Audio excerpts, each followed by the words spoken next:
This man has some distinctions, let us say, which not very many people enjoy. He is the third oldest living member of Alcoholics Anonymous. He is celebrating his 19th birthday today.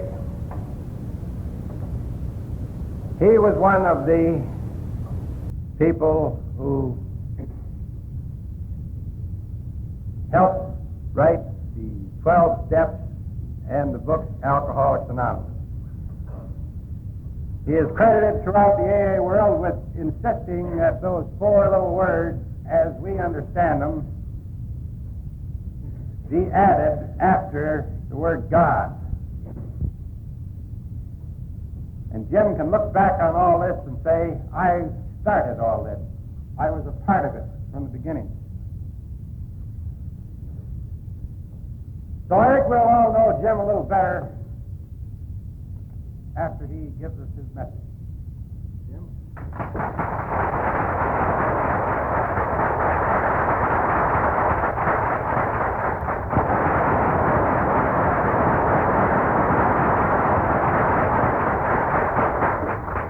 That's quite a build-up. Why, I don't know what I've done. But that's the wonderful thing about AA. Because none of us, we won't allow each other to be built up very much. I don't think I've ever heard a build-up like that on me in all the time I've been in AA. So it only comes in places that don't know you.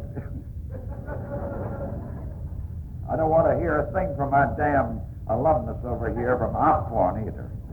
Mr. Vic. We went to the same jailhouse together. But I am Jim Burwell. I'm an alcoholic. Thank you all. And I do have one little story to tell that is a little different probably than anybody else in AA in this area. Is a little bit about what AA used to be, what happened, and what we are like now.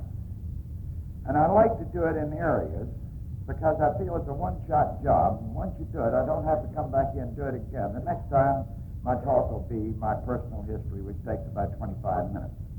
This will take a little longer. But damn it, I think you deserve it. But I do think it's good to see the trials and errors we went through.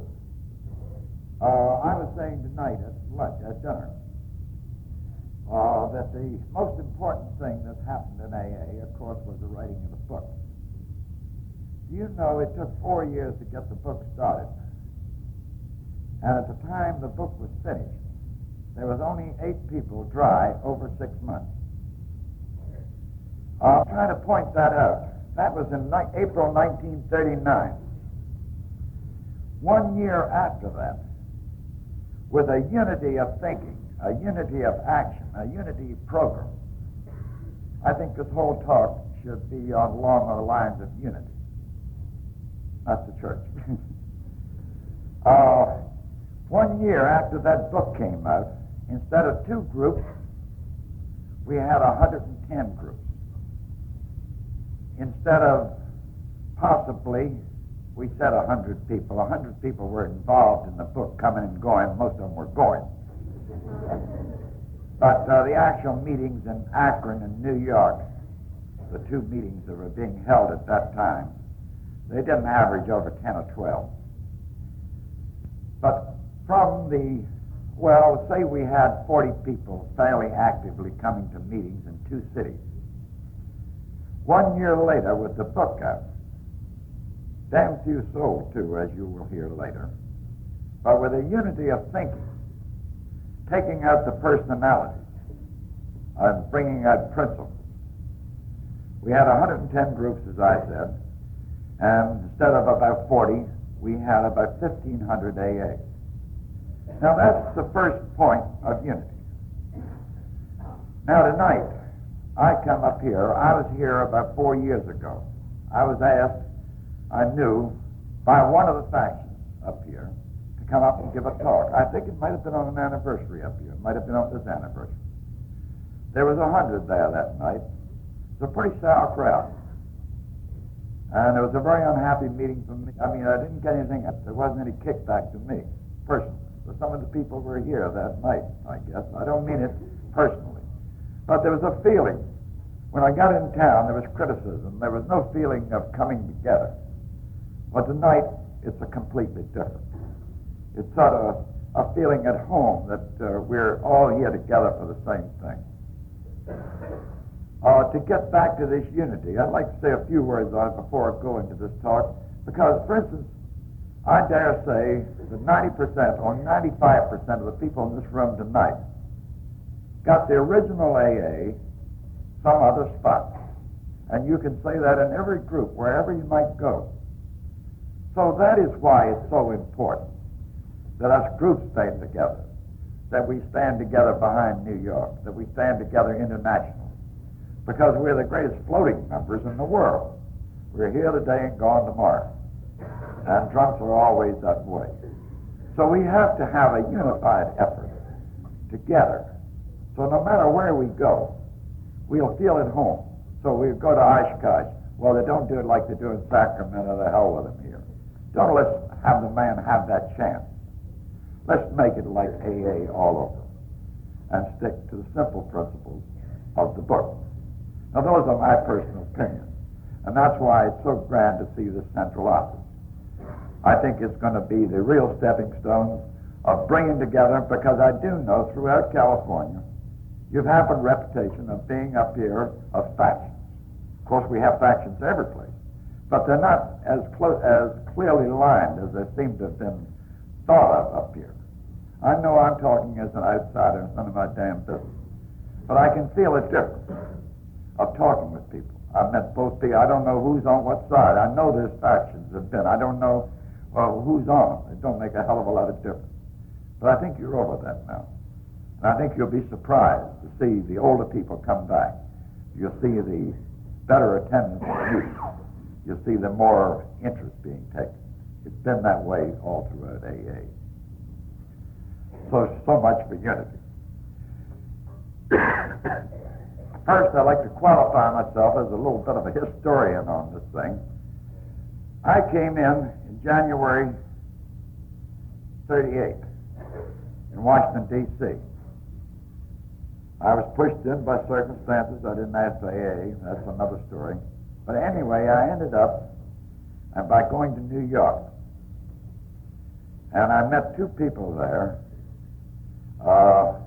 Bill Wilson and Hank Parker, who were the two people that actually did the physical writing and promoting of the book.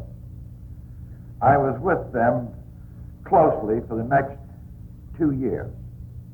I think I saw Bill and Hank at least once a day during those 2 years, or at least when I was in town. I was doing a little traveling towards the end. So a good deal of this stuff I saw on the ground floor or heard from them when it was fresher. I wrote it down 7 or 8 years ago, and I tried to keep it as simple and quick as I can to give you a digest of how come we is what we is today, and how this thing was formed so much against the will of all of us, against any idea. I always say in AA that AA today is nothing like what it's going to be 10 years from now. I haven't the slightest idea what it'll be. I don't think anybody knows. But it'll be better AA. It'll be improved AA. It'll be better for the new person, and that's the person we want. Once we've had inoculation in AA, our responsibility is the new person, the person that don't know. So he has an opportunity to get well like we're trying to do. So that is my being around in those early days, is my reason for saying a little bit about the historian thing. But to go back from the hearsay, that was in January 38. I had my last drink 6 months later in June the 15th, 38. So you don't get mixed up on these dates of my birthday. But to give you a quick digest of the happening things, try to look at this AA thing as sort of a fellowship mansion or center being built from the ground up, the excavation and so forth. and to see how this thing has been growing, how we're pulling it together, and with the final thing of the third legacy of putting the roof on so we're self-contained, so nothing can upset us and break up this unity of thinking. Just think what the churches would like to have done, to be able to do, to hold themselves together, what we're trying to do. We, the most rugged people in the world, are the ruthless, that cut through life and think of nobody, and together we're unified. It's a wonderful feeling to think we can get along with each other and work together. God, one thing is lucky we have to, or else we die. But to get back at the starting of this thing, a little bit of the excavation, take you back to 182 Clinton Street, Brooklyn, New York, November 34. Bill was on his last binge. He'd been in Towns Hospital 3 times that year, and Towns had told him the last time that it wasn't much chance of him, that he had a wet brain and no recovery. He gets a telephone call from an old school friend of his that he drank with many times and got in much trouble with, Ebbie Thatcher. Bill invited him over. Ebbie came over sober. He'd never seen Ebbie sober before. Ebbie had been in one nut house after another. He seemed to be happy. He seemed to be contented. Bill asked him what happened. He wasn't. Bill was broke. He'd been a millionaire broker and was down flat, about to lose his house. Ebbie said, I have got religion. The way Bill tells it, it's like the guy hit him in the face with a cold fish. Well, he's gone wacky on religion now. That's even worse than this booze he was in. But anyway, he's a good old friend, and the bottles will last a little longer. So he continued to drink. Asked Ebbie what they did in the Oxford group. Very simple. We try to help other people, share our troubles, talk ourselves out, and be useful. And Bill, of course, gave him the old baloney. Well, that's the old religions. They've been doing that for years. Same old routine. The hell with it. And continued his drinking. A week or so later, he ended up in Towns, in D.T., Towns Hospital. This is an interesting point that came up at this time. Bill was in this room, these delusions, the wheels going around, as we all know. Heard Dr. Silkworth talking to Lois outside the door. Silkworth said, well, I don't think he'll ever leave this hospital again. I think he's gone. His brain's gone, liver, everything is shot. He hasn't got a chance. Bill heard that, and something hit him like a flash of light. That's Screwball Thatcher. Maybe he's got some. And he said he went through a terrific delusion, a build-up, a wind floating through him. We always call it Bill's hot flash. Called Silkworth in. He says, Doc, I don't know whether I'm going crazy again, or whether I'm going crazy or what. He says, I don't want to drink again. I got something. I don't know what it is, but I got something. Dr. Silkworth says, I don't know what you've got, Bill, but you better hold on to it, bub. You haven't got anything else. That was the beginning. Bill didn't get out of bed for weeks there, stayed in the hospital, talked to the other drunks there. He tried to start there. Of course, the drunks in Towns are not very affable type. They're all millionaire drunks. Then he met Ebbie afterwards and got out of the hospital and started going down to the Oxford group mission called Calvary Mission, where they had a lot of poor, broken-down drunks that they were using from a menagerie, and to sober them up, do-gooders, you know, that they were doing in a lot of those missions in those days, or still do. So Bill would go down to Calvary Mission, come back and talk to the drunks in Towns Hospital, stayed in there for 3 months, afraid to walk out of the place. Finally, he goes home to Lloyd, continues these visits weekly, daily practically, and he's staying sober. And he has a chance to go back into the market. and he's on a big deal, goes to Akron.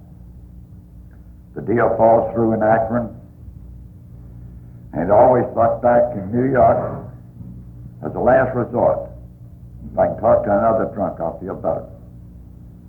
So he was in the Portage Hotel in Akron, Ohio, pacing the corridor, deciding whether to go into the bar.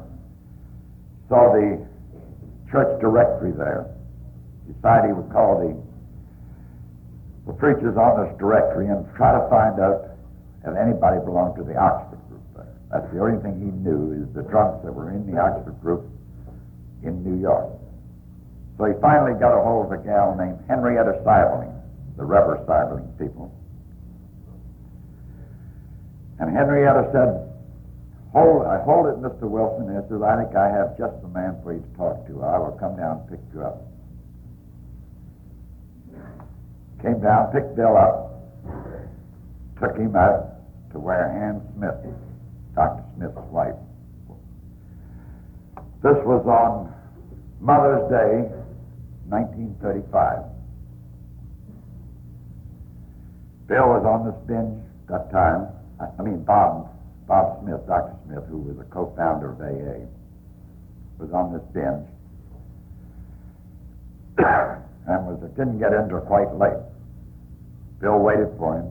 He finally came in, as the old expression says, potted with a potted plant on Mother's Day, and fell flat on the porch. Bill picked him up, and Annie took him up to his room. Annie said to Bob, Bob, here's a man who is an alcoholic who hasn't had a drink for 6 months. He's got an angle. He's got an idea. He wants to talk to you. Bob brushed him off and says, nuts. I've talked to these drunks, these reformers. I've read everything there is in medicine. Nothing's doing any good. The hell with it. But I will talk to him for 15 minutes. He did talk all that night practically. They start comparing notes. And Bob started catching fire.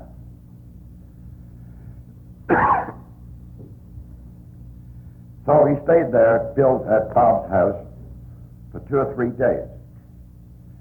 And then Dr. Smith had to go to Atlantic City for a convention, a medical convention. And the good doctor gets back around the middle of June, pour him off the train, drunk again. That was Bob Smith's last drink. June the 15th, tonight. They're having the 22nd anniversary in Akron.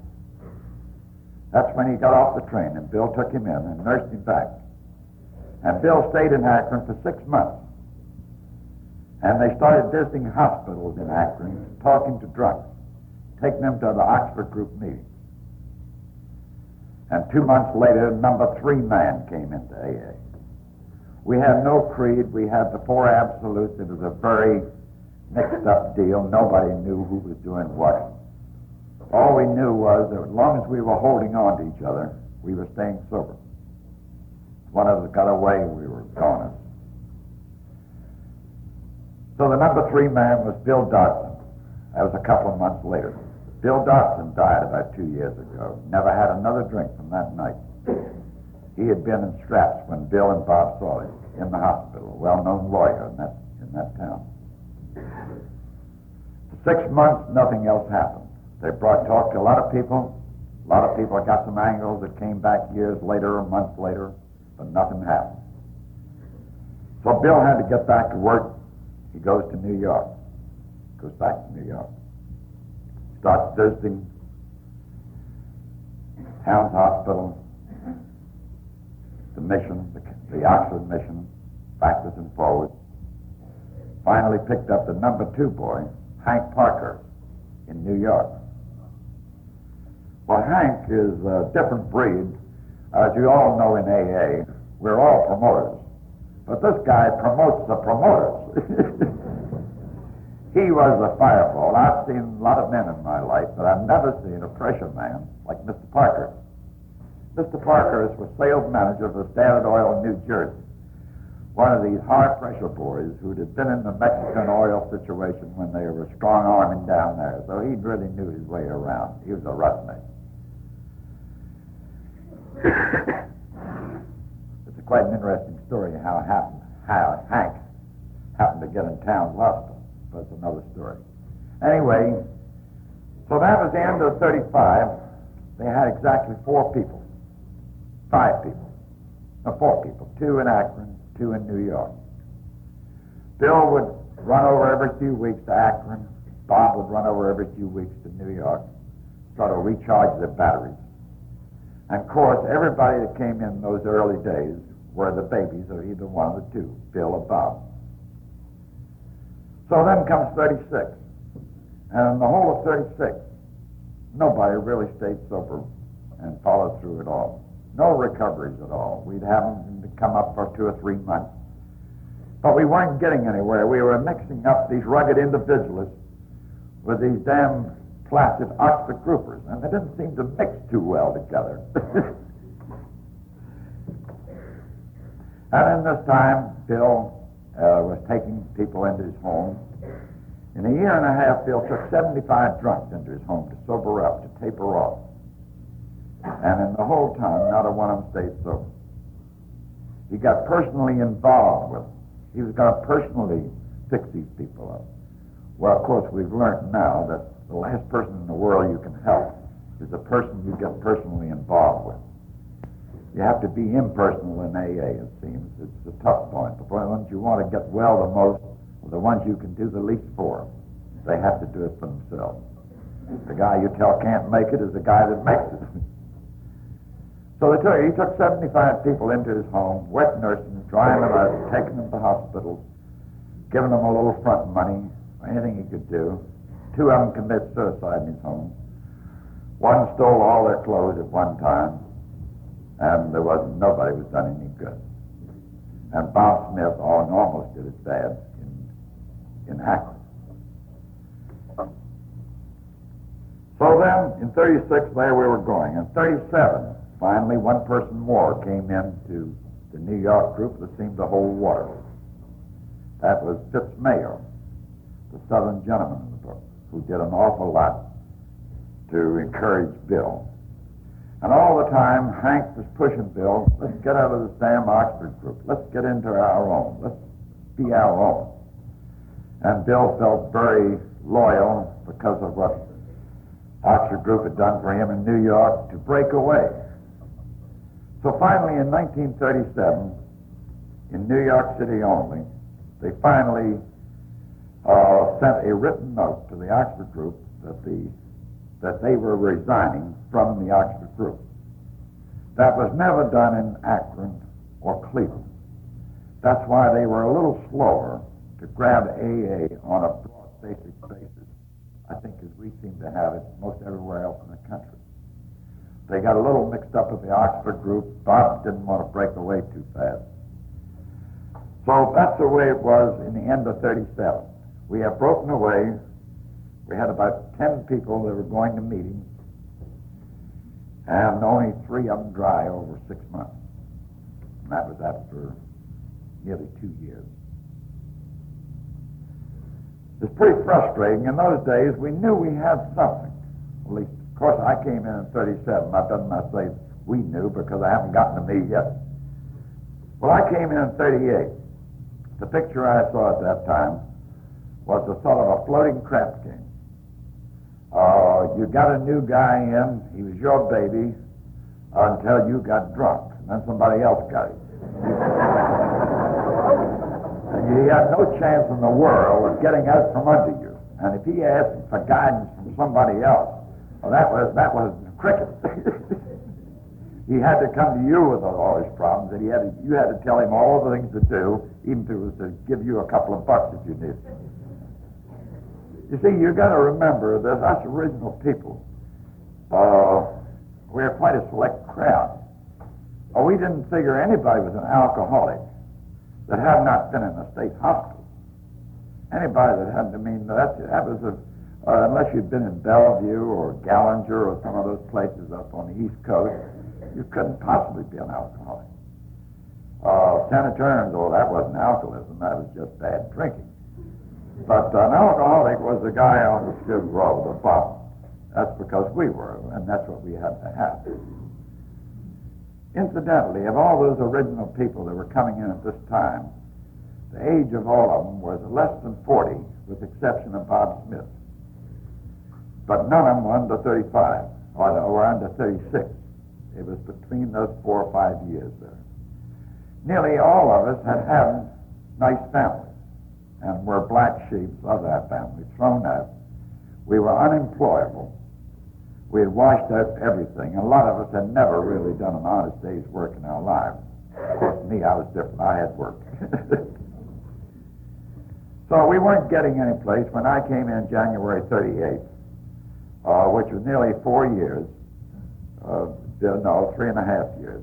And just these 4 or 5 people, same people, over and over again, coming and going, wet nursing them. And nothing was happening. And Hank started pushing the pressure on Bill. Bill, we got to do something. Let's get some sort of a program. Every group, every fellowship has some sort of a program. Just something simple, maybe a page or 2, that we are trying to do. We can incorporate the absolutes, but let's change the wording around a little bit. Make it simpler. And let's work together and have closed meetings. Well, when they did break away from the Oxford group in New York, we held a Tuesday night meeting at Bill's home. They were sort of about 7 or 8 men seated around a circle, and Bill Wilson in the center with a little 3-legged stool, one of these old antique sewing stools. And Bill would get there, and he would do all the talking. We would do the listening and answering the questions, because he had all the book sense, if any. And I'll never forget how Bill used to guide that thing around, this thing, while he was talking. And I always thought we were going to pull that thing apart, but the thing still stuck together. Afterwards, that little 3-legged stool started to become a symbol. And you'll find that that's how one of the reasons that the book came along a little later. It was a symbol that AA stands on 3 legs. It does. It stands on religion, on medicine, and on this understanding fellowship. We need all 3 legs. Without either one of the 3, we are gone. I mean, the thing lopsided. So it's a balance. So that was one of the things we were using as a symbol when they started to get this idea of getting the book together. So they finally decided they would write some sort of a pamphlet or something. So the only thing they could think of was that Bill and Bob Smith would write stories of how they had recovered. And that would be the pamphlet that we would distribute to the new people and show them how these 2 had recovered. At that time, in 38, they both had a pretty near 3 years sobriety. And that was a hell of a lot of sobriety in those days. I mean, 6 months was real sobriety. 3 months was damn good. And so these 2 chapters were written.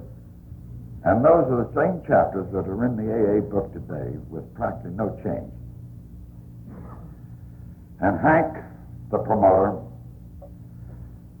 said, well, these chapters are so wonderful. Let's get this printed. We'll take it up to Harper's. They'll do a magazine article on this thing. And that'll bring us a lot more drunks. And we'll probably get a couple of bucks for this thing. And then maybe we'll get somewhere. We're not getting any place now, Bill, unless we do something. So they go up to Harper's, unknown, and throw these couple chapters in. And Harper talked to Bill and Hank. Said, Mr. Wilson, if you will write this into a book form with a program of recovery and some stories of some of these boys that are getting well to go along with us to make it a broad story, we will give you $3,000. Well, an unknown author going into a publishing company and getting a guarantee of $3,000 to write a book that had never been written with only a couple chapters, Hank said, boy, those fellows really smell something. They smell $1 million. That's why they invested $3,000. If it's worth $3,000 to Harper's, just think what it is worth to us. They're just trying to pick up this hot dough. we decided then and there, then the wheel started moving. We were in business. We were going to be taken off the hook. We were all going to be back in business again, all have automobiles. There wasn't an automobile in the New York group for 4 years. This was it, this book. So the real idea, I'll tell you frankly now, we weren't a damn bit different. As a matter of fact, we were much goonier, all the original people, than you all that are coming in today. But the real idea of writing this book started before me. We would write this book. We'd sell 1 million copies. We had it all figured out, what we'd make on it and everything. And then we would take this and put it in the fund. So immediately, now we're going to write our own book. Now the first thing we got to do, we got to have a foundation. Rockefeller's got a foundation, Ford's got a foundation. So we'll have an alcoholic foundation. So the alcoholic foundation was put in business after the writing of 2 chapters, Bill and Bob. The alcoholic foundation could take money from any place, could open hospitals, drug farms, do anything they wanted to do, with no strings. And that was the beginning of General Service Conference. Then they decided, Hank particular. Now, Bill, we got to get this thing separated a little bit. You know, you have these corporations that interlink and so on and so forth. We got to have a book company. Book company, the Alcoholic Foundation. The dough goes into there finally, which is where the Alcoholic Foundation was controlled by Hank, Bill, and Bob. Those 3 were the 3 owners of the Alcoholic Foundation. Now he says, well, we got to get the small boys in here, and we got to make them feel useful. So we want to start a book company, and that will be the book company who will write this book. And with the profits from that, we'll throw them into the Alcoholic Foundation, and for tax purposes, we have to go way up in that. So they decided, well, we have to have a book company. We never went into court to do these things. We just formed them, and that was it. So then we decided we'd have the Works Publishing Company. Well, the interesting part was where we get the name, Works. Well, Hank's great old expression used to be was, it works. So it became the Works Publishing Company. So now we had a publishing company. We had an alcoholic foundation, a non-profit alcoholic foundation, which could do anything, go out and solicit, publish, print, or do anything. And all we had was 2 chapters. So then we started writing the book.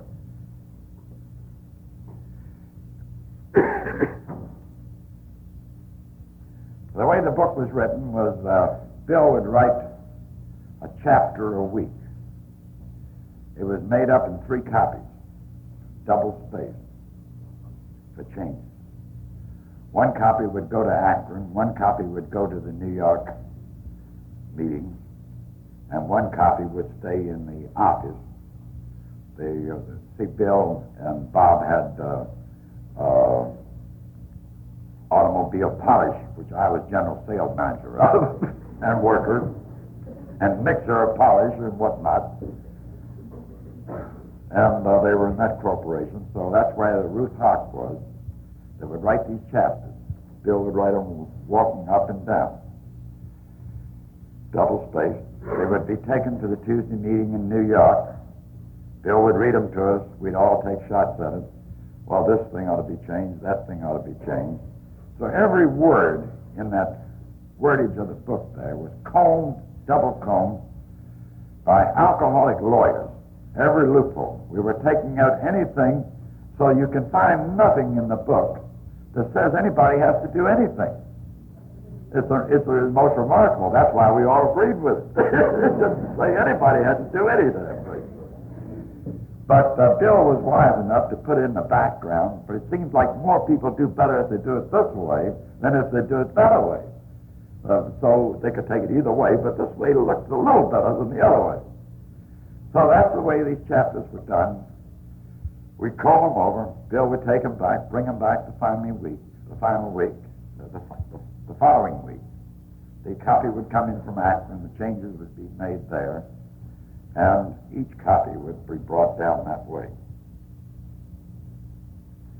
A lot of the people want to know where a lot of the ideas came from that are in the book, where we stole it. As everybody knows, the whole of AA has been trial and error, and we've taken from everybody we could think of to try to use anything that we thought would be useful to help the new drunk. The four main books that Bill wrote, in case anybody's interested, they can write these down, where you'll find that nearly everything that's in the AA book and traditions came more or less from these four books. Number one, where we got the psychological approach on alcoholics, came from The Common Sense of Drinking by Richard Peabody. Richard Peabody had stayed sober by working on other drunks for 11 years. He died just before AA started, and he died of alcoholism, and in every chapter he said, once an alcoholic, always an alcoholic, and he had stayed sober for 11 years. But Dick Peabody had missed two things in his book: working with other drunks, telling the new drunk, and the spiritual. There was no spiritual. It was get hobbies, get away from yourself, and so on and so forth. The second book was James's variety of religious experiences. The third book was Emmett Fox's Sermon on the Mount, and the tradition, and the third legacy. Most of that stuff was combed from This Believing World by Lewis Brown. Lewis Brown wrote this book, breaking down all religions as he saw them.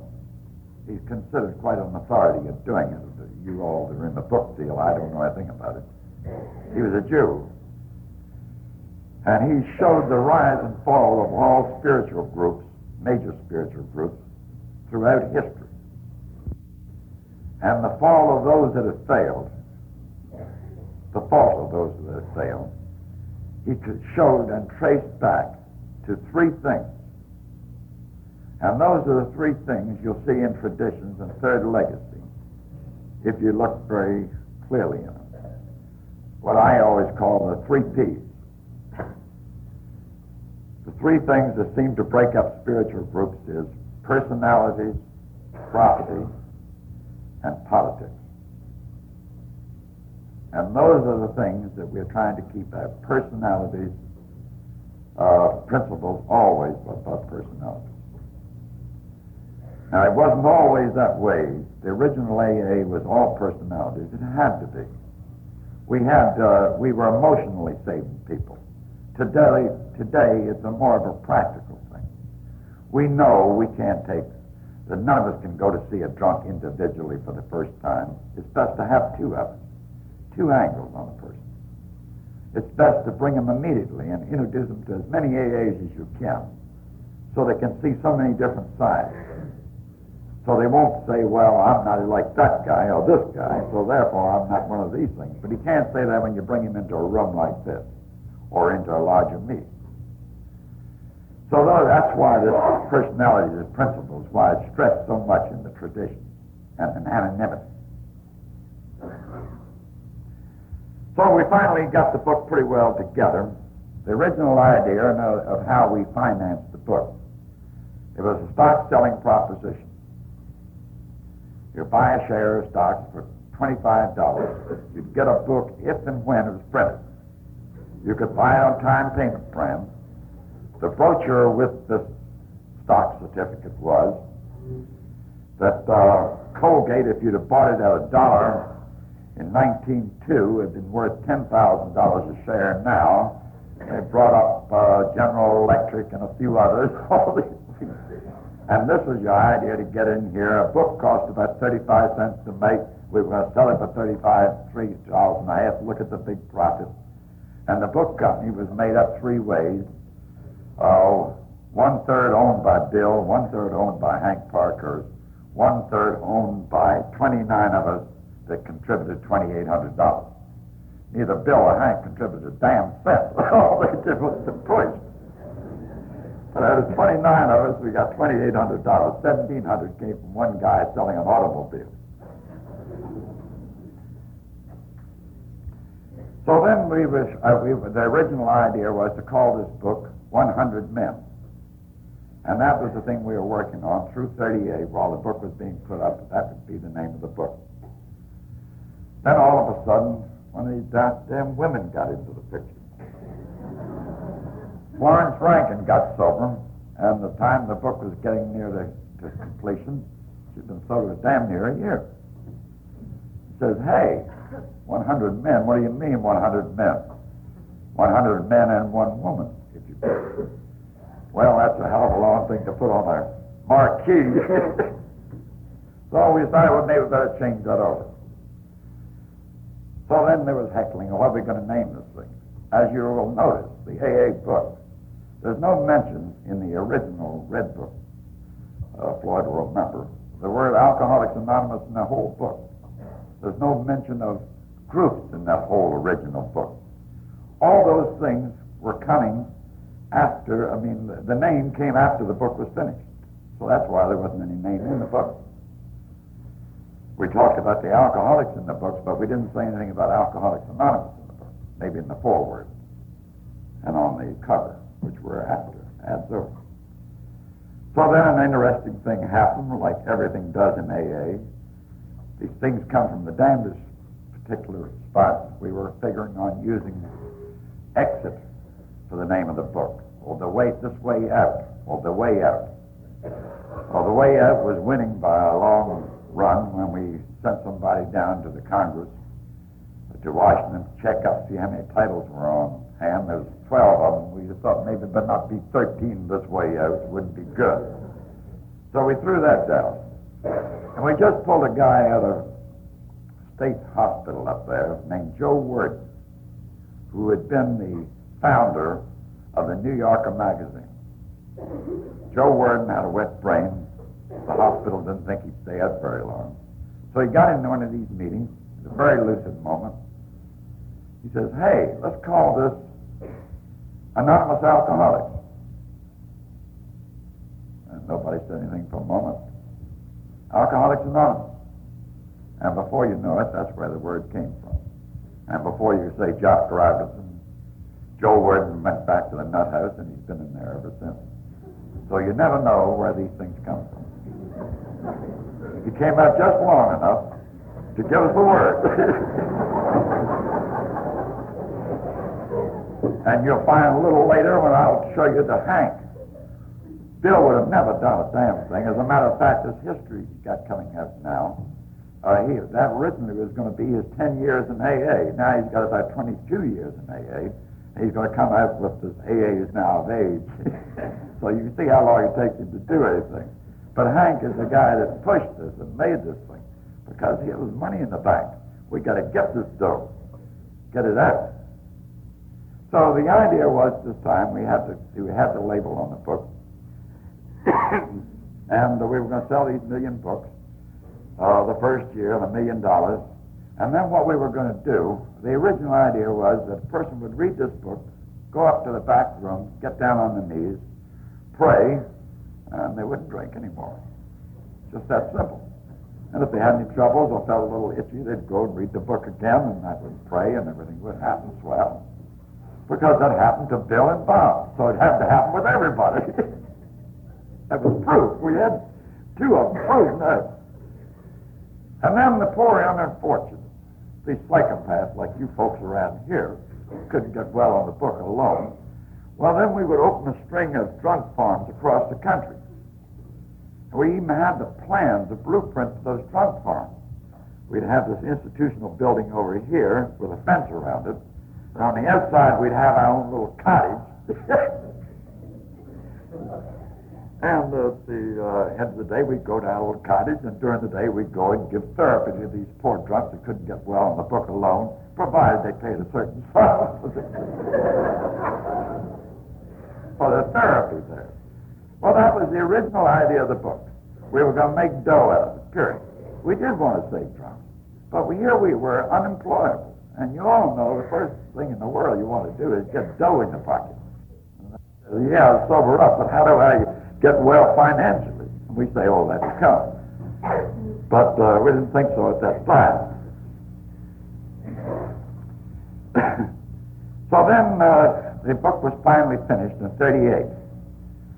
And, but we didn't have any money. We were broke again. The $2,800, we'd gone out and bought the plates to print the book. But we hadn't got a printer to print them, but we bought the copper plain plates. And still no money. And then Bill and Bob had to use this up to get by on and to pay my salary in the automobile polish business, which we weren't selling so hot at that time. So finally, we got a motherless copy. I have one downstairs in the car. It's a monographed copy of the book. We got this finally finished and published, and there was no name on that when it came out. We were still going to call it Alcoholics Anonymous, but we hadn't quite decided. There were 20 stories in there.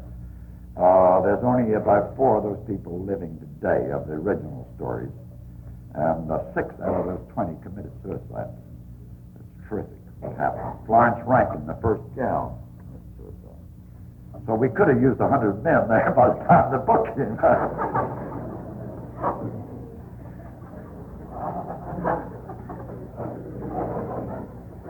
But then a remarkable thing happened. We started passing out these mimeograph or motherless graphs of the book. We brought out 50 of them. The idea was we would promote the book with this. You could buy this motherless copy for $3.50, and you got a nice spanking clean new book if and when printed for $3.50. We weren't selling the stock certificates, were all gone. Nobody was buying those. Nobody seemed to give a damn. And we were in a mess, so we tried to sell these books. And at the same time, we tried to shove them out to a few doctors or places we thought would get interest. Then here's another stroke that came along that saved us. Almost killed Bill. Dr. Howard got a hold of one of these. Chief psychiatrist of the Trenton State Hospital.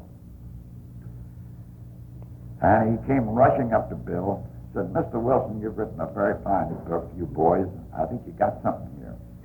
But says for him, he did this on his own without any coaching from anybody. Bill thought it was a very lousy trick.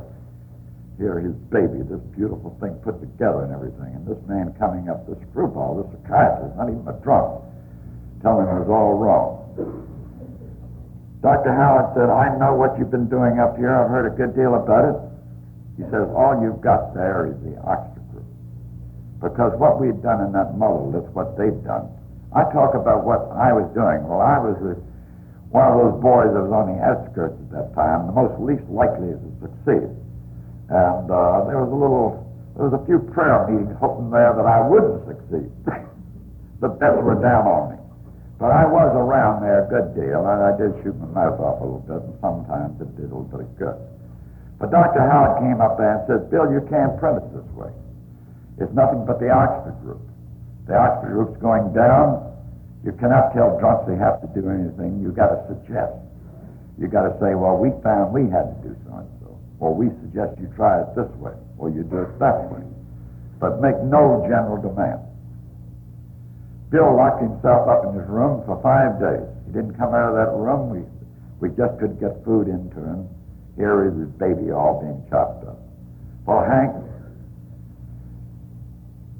Fitzmay and myself did work on him to accept it. And overnight, the changes were made from this book that I have down in the car to the original Red Book, which we found we had to, or suggested, or of recovery, and so on and so forth. So the whole thing was changed overnight. If that hadn't happened, the book would have flopped. I'm pretty positive. A lot of us can see that picture very now. And then God was God cold turkey, and it wasn't as you see him or as you can find him. It was right on the line, and you had to get down on your knees. Even one part of the book there, if you don't like this book, throw it away.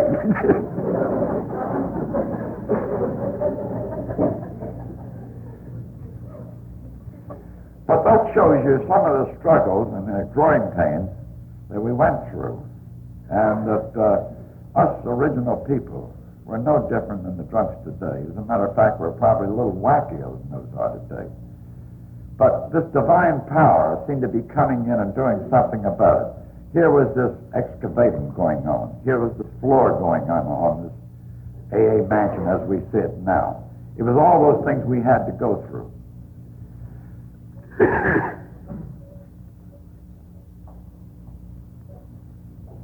So the book finally came out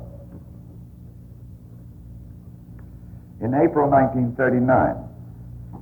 We got a hold of a printer to do it on a consignment basis. He put them in a bonded warehouse, and the only way we could get them out was to pay $2.50 on them, and then we could go out and sell them for $3.50 and come back and buy another. So we took books out that first year, never more than a dozen at a time. And we would go out and sell those to YMCAs or anybody we could click on in any way, shape, or form. Then our first publicity. No, an interesting thing that happened that came up. If you all have the red copy of the book, which is the first copy of the book, they have a piece in the back. They have a last chapter in there was the Lone Endeavor. Well, this is quite a cute one. This is the proof that this thing works, that we saved drunks all over the world. Well, one of these mother-left copies of the AA book got out here to California at the end of 38. We were distributing, I'd say, about 50 or 60 of them. We don't know where they all went to. One of them got to an attendant working in a state hospital out here, who apparently was an alcoholic. His name was Pat Cooper. And Pat writes us this wonderful letter and says, I've read your motherless copy. It's the greatest thing that ever happened. And I think it's wonderful. I've had a spiritual release, and I'm seeing God, and I'm talking, and Bill thought, well, here it is, a hot flash 3,000 miles away with just a few words. This is proof positive that AA's that this thing will succeed, just with the book alone. So the wires start flashing back. We passed ahead. We decided we'd have Pat Cooper come in and show himself to the New York group what his AA had done for him 3,000 miles away. We would show him off as a good example. So this letter he wrote us about how he was straightened out and everything was in the original book. It didn't make the second edition. Pat Cooper, I'll never forget, we sent him the dough to make a bus ride. We went down to the Greyhound bus station to see him. Everybody got off. It was Hank, Bill, Fitzmayer, and myself, all down there. There was this new guy coming 3,000 miles across the country, cured of alcoholism, and sober 3 or 4 months. Everybody got off the bus. There wasn't any soul left on the bus. And we asked the guy, is that all you got? Well, he says, I got one guy in the back there. He's under the seat, and I'm going to call the police. That was Pat Cooper. So we never got a chance to show Pat Cooper off to the other boy. He died of alcoholism very quickly. Then we have Dr. Fishbein, who was going to give us a big build-up in the AMA. That time he was Mr. AMA, American Medical Society, about how wonderful a thing this was. And he was going to give us this publicity as soon as the book was off the press. So we gave him 5 copies of the book at 2.5 apiece. Hemming and hawing how we got it, we don't know. 2 or 3 months later, an article comes out in the American Medical Journal. I meant to bring that with me tonight, and I'm sorry. But it's the only adverse criticism I've ever seen of AA in any magazine, any place at all. It called us a bunch of crackpots, and it was terrific. So that was another bloom. And the Reader's Digest was going to review it, and they were going to do this and that for us, and nothing ever happened. And we were broke and flat, books nowhere else, couldn't get them out. And then we start selling the book on a 7-day trial, I think on the original cover.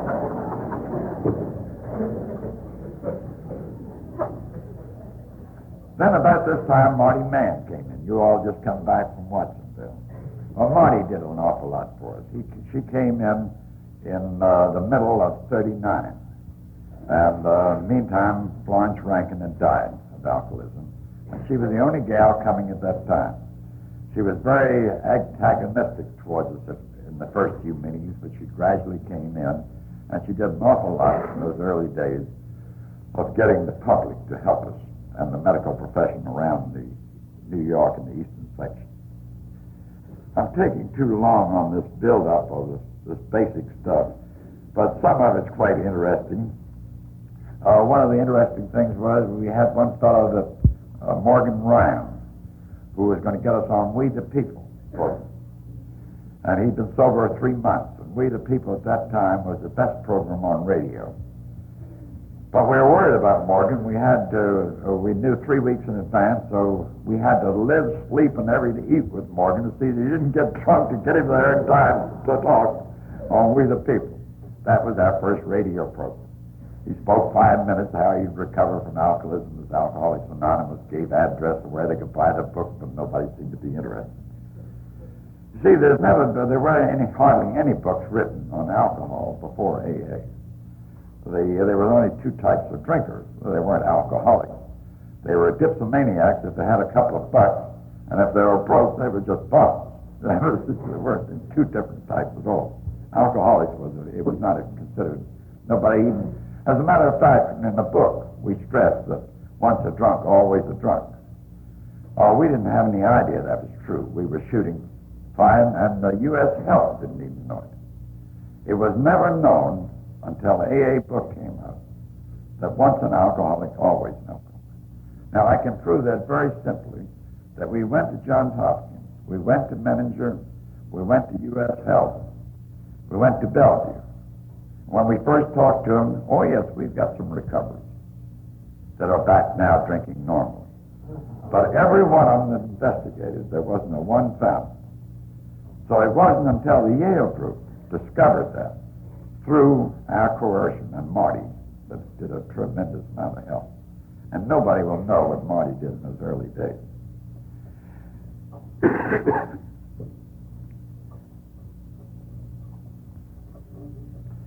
Then the third group came into existence. We had Akron and New York. The third group was Cleveland. Clarence Snyder, who had been gotten his AA in Akron through Bob Smith, decided there were a few drunks in Cleveland, something ought to be done about it. So they got a guy named Larry Jewell with one lung. And he'd been dry 3 weeks. And he wrote the first AA pamphlet. Do you know what that first AA pamphlet, you remember the one, Floyd, we had with the big AA on the white cover? We called our can opener. The first pamphlet came from 7 articles that were written for the Plain Dealer newspaper in Cleveland. This drunk that had only been dry 3 weeks wrote these articles about Alcoholics Anonymous with 3 weeks' experience. And of the 20 people that were in Cleveland at that time, those articles brought in 500 alcoholics inside of 3 months. That group ran from 20 to 500. So then the articles were so good, so we incorporated them as our first pamphlet. Do you remember that, Floyd? We didn't change that pamphlet till 7 years ago. So that was our third group. And then immediately overnight it became our largest group.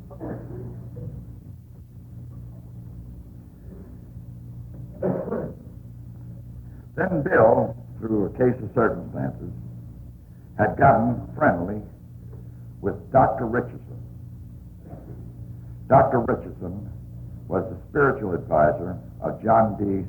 Rockefeller Sr., who got him into the Baptist Church just before he died, and has been the guy that's run the religious contributions that have been worked out through Rockefeller. This was way back in 1939. And Bill was going up talking to Richardson all this time, trying to get Rockefeller to get interested in this bunch of drunks. And Hank would go along, and the old conversation would end up, I could hear him. I never went to these meetings, but I heard tell him. Well, Hank would say, well, all we need is a few bucks. And Bill says, all we need is the spiritual backing of Rockefeller. And the backwards and forwards. Well, of course, they both had the dough out, but Bill was trying to be a little more diplomatic. But they took an awful interest in it. So at the end of 39, after a lot of these meetings, together and backwards and forwards, they decided they'd have a dinner at the Union League in New York.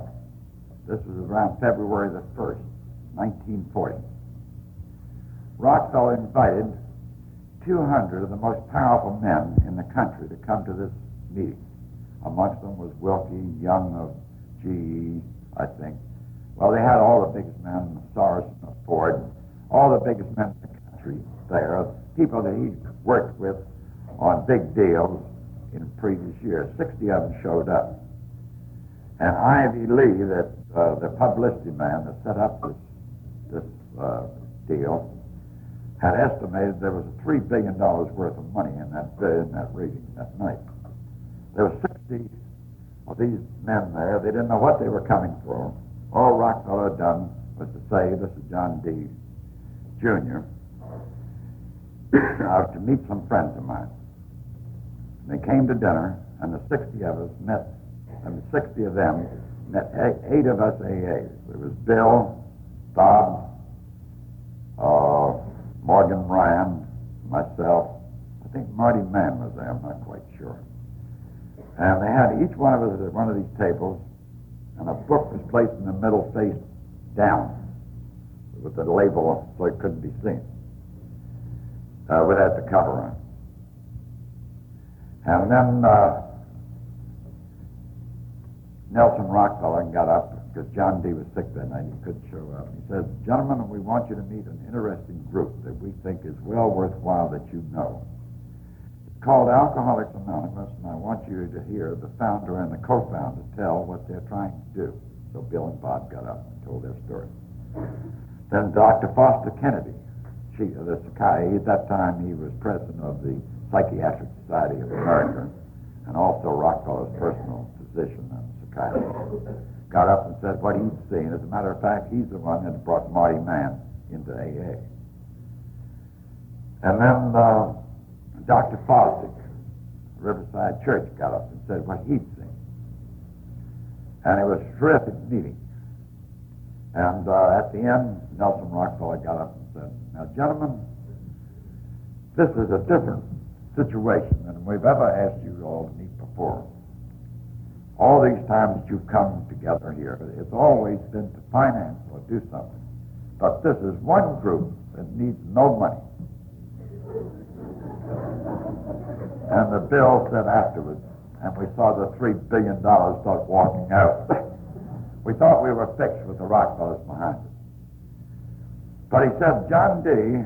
has just told me, my father, Nelson, was saying, that he will give $1,000 a year for the next 5 years to help these boys run their central office here. But we think money is the worst thing in the world for this group." Well, of course, the rest of them were tapped at that meeting. If John D. could give 1,000, but Owen Young could give 100. So the whole thing was sliced down. We got $2,500 from that group, which Bill and Bob lived on for the next 5 years. Incidentally, that was all paid back to the Rockefellers, and we are the only group that have ever gotten money from the Rockefellers, any spiritual group, that have paid back every solitary cent. But it was something we needed, and he allowed his name to go out on press wires that night. That Ron D. Rockefeller says that Alcoholics Anonymous is honest, it's right, it's good, come in and buy some.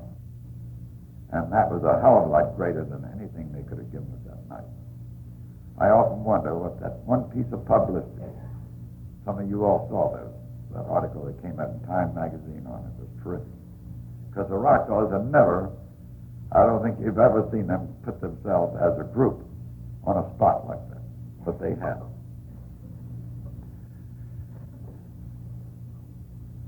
So then things started happening in the first part of 40. We had this okay of the Rockefellers. Well, then we all started shooting from all over the corners. Larry Jewell, who had written these articles for the Plain Dealer, he goes to Houston, Texas. He started the Houston group. Started all the Texas groups, as a matter of fact. Fitz Mayo, he starts migrating to Washington, D.C., immediately a group there.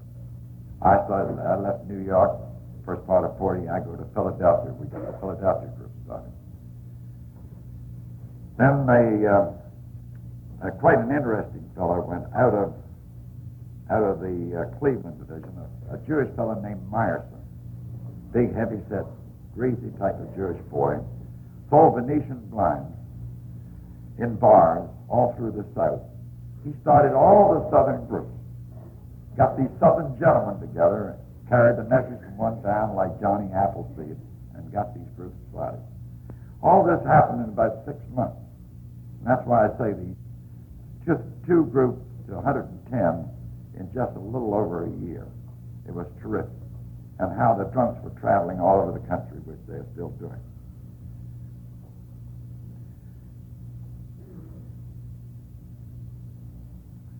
Then Kay Miller, who came out with the first book out to Los Angeles, and was the forming of the first group out there, which you all are more or less probably shot out from San Francisco. So everything was going hunky-dory. We were going hell-bent for elections. This anonymity thing didn't mean a thing except to the new person. We were all in the soapbox. We were all shooting our mouths off any time we thought it might be a buck, it might help us to get a job or whatnot. Bill and Bob's name were in the paper every place. It was anonymity for the new person, but not for us authorities. These people that knew. So we were on soapboxes and we were doing this and that. And we had growing pains. 40 to 44 or 5, it was every man for himself. They were opening up hospitals. They were incorporating AA from hither to yonder.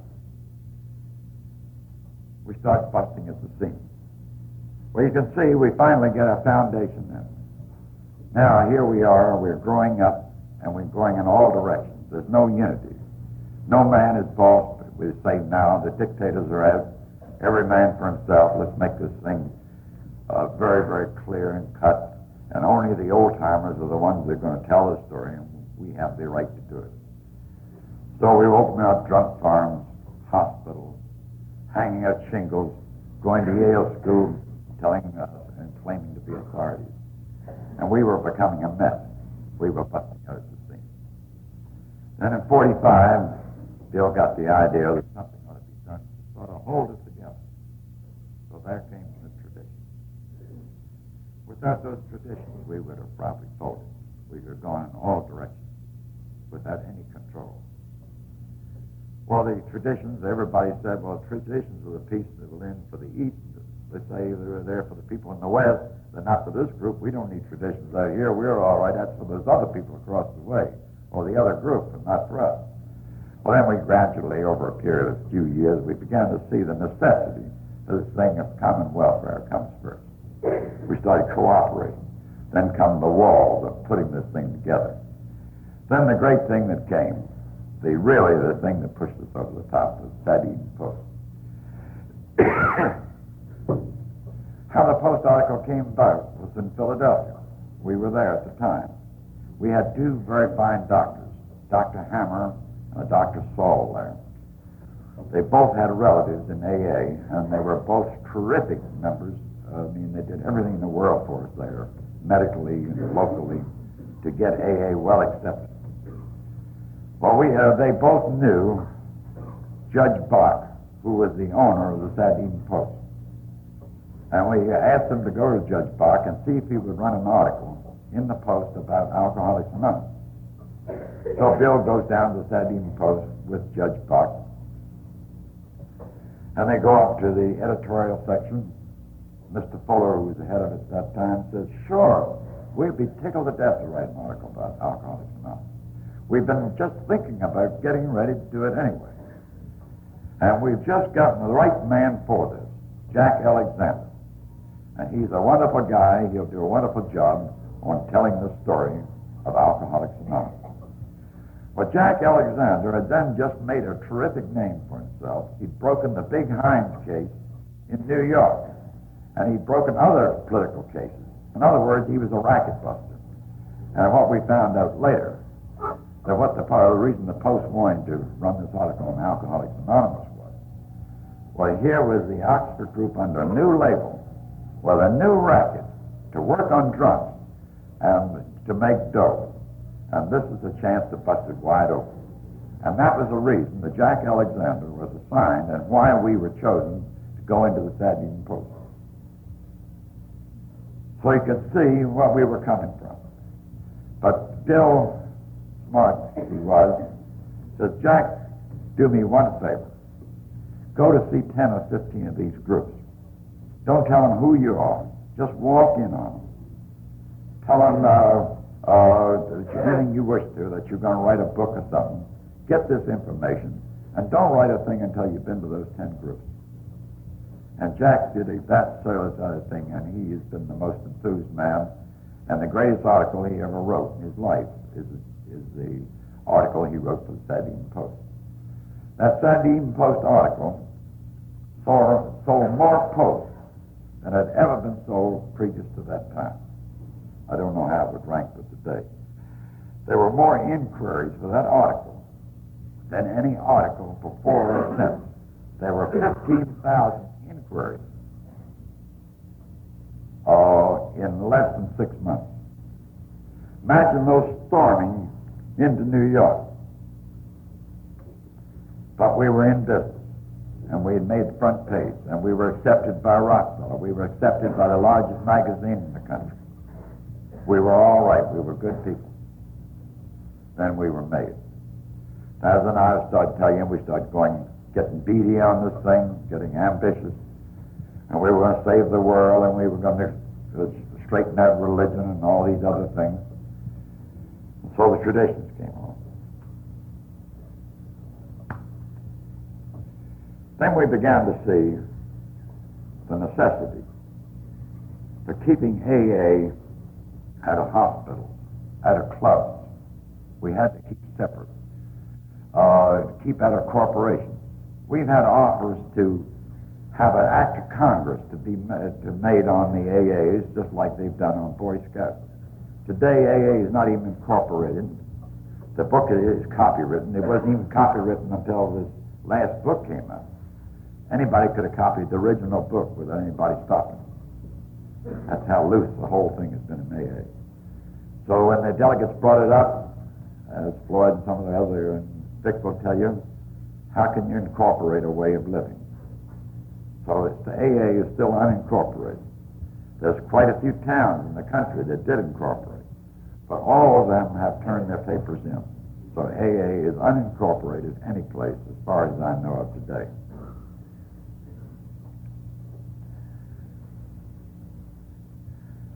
So then these traditions started holding us together a little bit and building up these walls. And all this time, from 1935 to 48, the whole operation of AA, all the major decisions, no matter what sort of boards they had around New York or any place, were made by Bill and Bob. If they didn't agree, nothing was done. And it was a hell of a responsibility. And they didn't mind it as long as the money was coming in. In 45 and 46, they had a reserve in the New York Central Office of about 300,000. They were sitting high, wide, and handsome. They sold a lot more books in the early 40s there, and they didn't have so much overhead, and they were accumulating. So Bill and the rest of them up there said, "The hell with you folks up there." So what happened to the groups throughout the country? They said, "The hell with New York. You won't tell us what we're doing. We don't need you. We're self-sufficient." So we start growing away, and we don't need New York. We can get along with that. And New York says, "We don't need you as long as we're selling your books." So the thing became quite a mess there in the latter part of the 40s. Then Bill, with Bob Smith dying of cancer, knew the responsibility was going to be on him. Then he started getting a little scared. It's like anybody, if you'd built this baby up and had control and brought it all the way up, how can you understand anybody dropping it out with a bunch of these drunks all over the country you don't know and say, "Well, go on, you boys run it." But then Bill hit bottom. Now, Bill will not tell this story, but it is an interesting story to show how AA is forced into the right routine. sooner or later, whether it wants to be or not. So in 48 and 9, Bob dying, 5% of the groups in the country contributing to New York, they start going broke. And by the end of 1949, they had less than 6 months operating expense in the New York office. And in other words, Bill and the old-timers hit bottom. Then they decided on the General Service Conference, taxation with representation, so that everybody could get in the ball game. A lot of us older people were very worried in those days of what would happen if Bill and Bob both died quickly. What would have happened? I hate to think what would have happened. There might have been North and South AA, East and West, and because we wouldn't have allowed anybody to lead us like Bill and Bob, because they had saved our lives. We couldn't, but there would never be anybody that could replace them. There's no way there are two unreplaceable people. Not the people that are giving your life back. These other people that come later, they're different. They're just the routine. So that going busted broke AA wide open into putting on the completion of bringing this thing to the roof. Now the groups from 5% contributions to New York, it's 65%. We have 7,500 groups now throughout the world. I think we're in about 65 different countries. We've got in about 8 or 10 different languages now. And the interesting thing is that we're going to let these other countries operate their own AA. England is now completely on their own. They publish their own books. They'll have their own foundation. They'll operate as they see fit.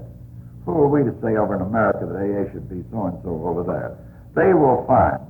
We know now that this divine guidance that seems to come with AA, this group conscience that seems to bring things around to the proper perspective and to the proper slots that are necessary at the time. We have to have these growing things. We got to tell them. You'll find new groups starting and they say the same things have happened to this group that happened to the other. It's routine no matter what part of the country. It's always the boys in trying to get the boys out, and the boys out trying to get the boys in. Same old routine as anything. But now we know that there's rotation, that nobody in AA is important, but everybody is important. And we know this, that there isn't any big shots in AA. As soon as you get important in AA, there's nowhere to go. There's no money in importance here. There's no publicity. There's nothing you can do except beat your ego to pieces. And the drunks won't take to that very lightly. They start cutting you down. All of us have been kicked out of groups hither and yon, which was good for us. Bill himself has been kicked out 2 or 3 times, which was good for him. Those are the things we had to learn, because those are some of the things that alcoholics seem to have to learn. So that now we are getting to the thing that we have an organization. Yes, we have it organized to keep unorganized, to keep this fellowship simple, to keep it as it is, to keep out these wrinkles, to keep out this different types of AAs, or whether they're spiritual group AAs or whatnot. Let's keep it simple, to help the drunk that doesn't know, to give him a chance. Now, some people want to get 12-step housing. They want to do that on the side, or club, which I'm a great believer in. That's swell for them that likes it. But these 12 steps are these central offices, the groups, the individuals. Those are the important things, these steps all the way up and down, to hold us close together for these millions that don't have a chance. Well, you can see all these crazy things that we were trying to do. I wish I could express them better tonight. I felt I was running so long here that I didn't want to go into detail so much. But I can't express to you how much, how you hear these old folks talk about the good old barefoot AA. It's the most ridiculous thing. In the old days, we would go with pills in one pocket, a bottle in the other, take them to hospital, wash their diapers, babysit, and what did we do? Not a damn bit of good. We did nothing to help the man stand on his own feet. We know now that the drunk is the only one that can do it. All we can do is give him balance as he goes along. Give him this fellowship, this feeling of wanting, and to be part of it. And it's so much fun to see what we've been through and to see this proof so positive that the group conscience is never wrong in AA. You can bring any question you want up here, and you will get, I don't care what it is, it'll be 95% yes and no. There's no split majority in AA. Because of the group conscience, it's this tradition. And this thing of our common welfare is the most important thing of us sticking together and making AA more year in, more year out, more similar, so that the new man has a better approach at all times. And I want to thank you all for listening to me so long tonight. I got a little weary, but I so enjoyed doing this, to let you know that these weren't great people, these original people. They were screwballs just like all of us. And we had to learn. And you folks that have been around here, Floyd, some of these old timers, you can look back and see the growth that we've all gone through. I don't think there's been an AA, a more militant agnostic than I was when I came in. I'd been to church schools. I was I'm just a fighting agnostic. And when people like myself can switch and can see, when you see these miracles happening, when, as I forgot to tell you, the Hank Parkers, who did all these things, made Bill write the book, pushed him along, tried to gimmick the whole deal. As soon as the book was finished, he got drunk. Well, if that isn't God's work, I'll eat your hat. They had to have somebody to give Bill the push. As soon as he ceased to be any use, eliminate it. And they did a little bit of that to me in several spots. But it's been fun to be here, and I hope I haven't talked too damn long. But I am so anxious. This only happens once in a neighborhood. But to get the true story of what we went through. And it is fairly close. And I hope you all got something from it. Thank you.